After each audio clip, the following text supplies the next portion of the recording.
Today, 16th July, and on 17th July, all those who are preparing for NEET will be appearing for the NEET exam tomorrow, that is Sunday, 17th July.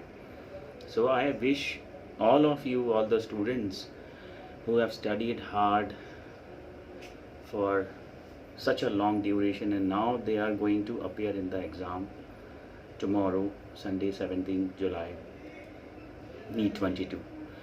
This exam has a lot of importance because it will open you the doors of medical education. This is the first exam that you will compete and then qualify to get the desired medical college. So this exam carries a lot of importance. So now in this video I will not tell much about how to study or how to do the things, because that phase is already you have done so far to your best of capacity. And now mainly I will focus that what particular small silly mistakes you should now not do from now this moment, that is the afternoon of the Saturday, till you are completing your exams tomorrow on Sunday. So now this is the afternoon of Saturday and tomorrow you have to appear for the NEET exam. So first and very important thing is that you have to relax yourself. You have to relax yourself because it is a very common feelings that every student have. हर किसी student को ये लगता है कि मैं कुछ पढ़ नहीं पाया, मैं सब कुछ भूल रहा हूँ, मैंने कुछ कवर नहीं किया, ये छूट रहा है. ये अक्सर होता ही होता है, हर स्टूडेंट के संग होता है. तो हमें उस फीलिंग को पैनिक नहीं करना है, उसको हमें रिलैक्स वे में लेना है. थोड़ा लाइट वे में हम जितना रिवीजन कर सकते हैं इवनिंग तक, लेट इवनिंग तक, या एट मोस्ट 10-11 बजे तक रात के, वो हमें करना है. नई चीज़ कोई भी नहीं पढ़नी है, पैनिक भी नहीं करना है, बहुत ज़्यादा स्टिमुलेंट्स यूज़ नहीं करने हैं, टी कॉफ़ी वगैरह अगर करें भी तो लास्ट 6-7 बजे के बाद उनको नहीं करना है. और कोशिश करनी है कि 9-10 या एटलीस्ट 11 बजे तक तो हमें अपनी स्टडी वाइंड ऑफ कर ही देनी है. बहुत ज़्यादा हमें लेट नाइट स्टडी आज नहीं करनी है. 10 या 11 बजे हमें अपना सम अप कर देना है और एक लाइट मैनर में हम जितना टच कर सकते हैं वो करना है. हमें रिलैक्स कॉन्फिडेंट रहना है और प्रॉपर अच्छा खाना खाना है ताकि हम रात में 10 या 11 बजे एटलीस्ट एक स्लीप के लिए जाएं और अच्छी कम से कम 7 या 8 घंटे की प्रेफरेबली नींद हम लें. वो बहुत इम्पॉर्टेंट है क्योंकि कल का जो आप एग्ज़ाम फेस करोगे उसमें साल, 2 साल या 3 साल ये नॉलेज नहीं, बल्कि मे बी लास्ट 15 साल में जो आपकी मेमोरी है उसको आप यूज़ करने वाले हो.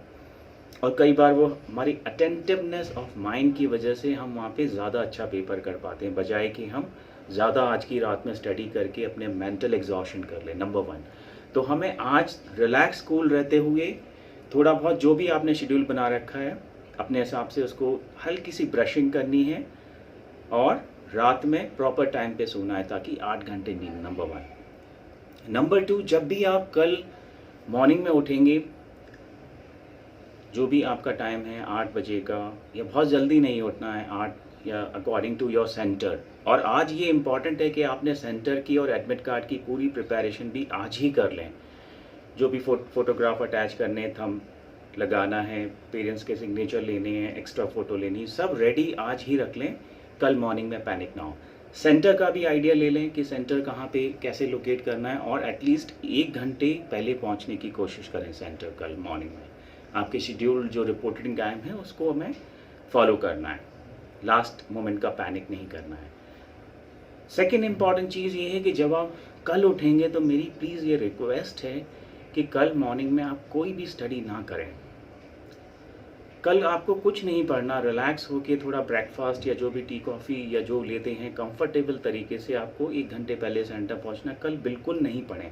उसका रीज़न है कि अगर हम कल पढ़ेंगे एग्ज़ाम के पहले तो हमारा रीसेंट मेमोरी वाला सिस्टम एक्टिवेट हो जाएगा और हम जो भी लॉन्ग टर्म मेमोरी की चीज़ें हैं जो एक्टिवली हमें करनी है वो हम उतने अच्छे से नहीं कर पाएंगे. तो प्लीज़ मेरी रिक्वेस्ट है कल पढ़ाई ना करें.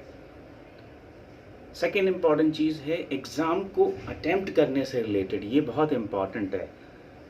पढ़ाई आपकी जैसी भी है आप कर चुके, अब उस रेडीनेस या उस मटेरियल के संग आप कैसे अच्छी टेक्निक से एग्ज़ाम करते हो, वो एक बहुत इम्पोर्टेंस आपके लिए इम्पॉर्टेंट फैक्टर है कि आपके मार्क्स को डिसाइड करेगा। स्टार्टिंग में 30 से 40 मिनट्स तक आप देखेंगे कि एंग्जाइटी बहुत ज़्यादा रहेगी, पैनिक रहेगी, आपको पेपर ऐसा लगेगा टफ आ रहा है। तो मेरी रिक्वेस्ट ये है कि आप कोशिश करें उस टाइम पे इजी क्वेश्चंस करें। स्टार्टिंग के कम से कम 30 या 40 या 45 मिनट इजी क्वेश्चंस को टिक करें, भले ही उसके लिए आपको स्किप करने पड़े क्वेश्चंस, बट आप इजी करेंगे तो आप देखेंगे धीरे धीरे 1 घंटे के आसपास तक काफ़ी क्वेश्चंस आप इजी अटेम्प्ट भी कर चुके होंगे और आपका ब्रेन फंक्शनिंग में आ जाएगा। फिर आपको टफ क्वेश्चन भी थोड़े ईजी लगने लगेंगे। तो सीधे हमें डायरेक्ट टफ क्वेश्चंस में नहीं उलझ जाना है। स्टार्टिंग से ही ईजी क्वेश्चंस को करते करते फर्स्ट 40-45 मिनट्स अपना कॉन्फिडेंस बिल्ड करना है और धीरे धीरे टाइम फ्रेम में बीच बीच में चेक करना है।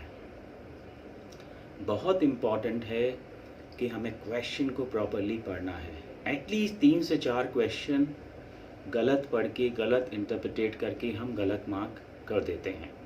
तो हम अवेयरनेस रखनी है, प्रॉपर तरीके से पढ़ना है क्वेश्चन को, क्या पूछ रहा है एग्जामिनर, ठीक है। जब हम क्वेश्चन को मार्क करते हैं OMR में, तो ये बेसिक रूल है कि 3 से 4 क्वेश्चन हर स्टूडेंट गलत मार्क कर देता है। मतलब क्वेश्चन बुकलेट से देखते देखते OMR में गलत मार्क कर देता है। हमें नहीं करना है। अगर हम 2 या 3 क्वेश्चन ऐसे बचा लेते हैं तो हम अपनी रैंक को सिग्निफिकेंटली ऊपर कर सकते हैं। 2 चीज़ें, रोल नंबर हमें केयरफुली भरना स्टार्टिंग में अपने शीट्स में, और डिस्ट्रैक्ट नहीं होना, फोकस रहना है अपने। कोई इन्विजिलेटर इंपॉर्टेंट चीज़ बताता है, दैट्स ओके, बट अदरवाइज हमें हॉल का सारा वो नहीं रखना, हर किसी क्या हो रहा है। फोकस रहना है और कूल एंड काम रहना है। हमें वॉच रखनी है अपने टाइम पे, एटलीस्ट कम से कम 40-45 मिनट्स में हमें ये देखना है कि अब कितना टाइम रिमेनिंग है, कितने क्वेश्चंस। हमें एक एक्टिव एंड एजाइल रहना है, पैनिक नहीं करना है, कूल तरीके से प्रॉपर मार्किंग करनी, प्रॉपर अटेम्प्ट करना है। जो लेटर ऑन स्ट्रैटेजीज है वो आपके टीचर्स आप खुद डिसाइड कर चुके हो, बट हमेशा एक चीज़ ध्यान रखना है कि जो भी आपने अपनी स्टडीज़ करी हैं, अपने एफर्ट्स दिए हैं पूरे, उसको हमें अच्छे तरीके से प्रेजेंट करना है। रिज़ल्ट एक बहुत डिफरेंट चीज़ है और ये रिज़ल्ट मीनिंग कैरी करता है लाइफ में, बट बहुत ज़्यादा मीनिंग भी कैरी नहीं कर सकता। हमेशा भी बहुत सारे एग्ज़ाम्स आपके लिए अवेलेबल रहते हैं, तो किसी रीज़न की वजह से अगर हम अच्छा परफॉर्म नहीं कर पा रहे हैं तो हमें पैनिक नहीं करना है, रिलैक्स रहना है। ये हमारी लर्निंग है। मे बी नेक्स्ट हमारे लिए कोई इंस्टीट्यूट हमें ज्वाइन करना हो, तो इस बार कैसे सिलेक्शन होगा हमारा। अगर हमारे लिए कोई इंस्टीट्यूट लिखा हुआ है ज्वाइन करना, तो हो सकता है कि शायद इस बार सिलेक्ट ना हो और अगली बार इंस्टीट्यूट में सिलेक्ट हो। तो वो ज़ील अपने अंदर रखनी है। 1 या 2 साल मैटर नहीं करती हैं इतने लंबे मेडिकल एजुकेशन की स्टडी में।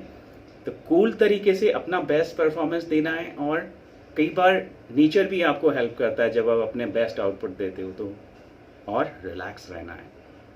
So all the best, good luck, and I wish that all of you rock tomorrow and very bright future to you. All the best.